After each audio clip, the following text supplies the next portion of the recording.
दोस्तों आज के इस वीडियो में हम आपको खेसारी और काजल का एक ऐसा वीडियो दिखाने वाले हैं जिसे देखकर खेसारी की पत्नी हो गई हैरान। जी हाँ, आखिर क्यों चंदा देवी खेसारी और काजल को एक साथ नहीं देखना चाहती हैं, आखिर क्या है इसकी वजह और क्यों खेसारी और काजल को एक साथ दुर्गा मंदिर में देखकर भड़की चंदा देवी। तो अगर आप सभी जानना चाहते हैं तो हमारी वीडियो के साथ अंत तक बने रहे, साथ ही वीडियो को लाइक कर ले, चैनल को सब्सक्राइब कर ले, वीडियो देखने के बाद इसे शेयर करना ना भूलें। और हाँ, अगर आप सभी हमारे चैनल को सब्सक्राइब नहीं किए हैं तो जल्दी से सब्सक्राइब कर ले। तो चलिए वीडियो की शुरुआत करते हैं और आप सबको बताते हैं।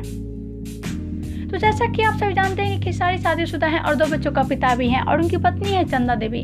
और साथ ही आप सबको बता दें कि काजल अडवाणी को चंदा देवी थोड़ा सा भी नहीं भाती हैं, क्योंकि काजल को चंदा देवी देखना तक नहीं चाहती हैं। और इसकी वजह यह है कि काजल खेसारी के साथ हमेशा रहती हैं और यही चंदा देवी को बिल्कुल पसंद नहीं है, क्योंकि चंदा का कहना है कि मैं नहीं चाहती हूँ कि काजल मेरी जगह लेकर खेसारी के साथ कोई मंदिर या कोई पार्टी में घूमने जाए। तो दोस्तों ये है चंदा देवी का काजल अडवाणी पर गुस्सा होने की वजह। तो और सभी का क्या कहना है काजल और चंदा के बारे में हमें नीचे कमेंट बॉक्स में जरूर बताएं। साथ ही वीडियो अच्छा लगे तो वीडियो को लाइक कर ले, चैनल को सब्सक्राइब कर ले, वीडियो देखने के बाद इसे शेयर करना ना भूलें।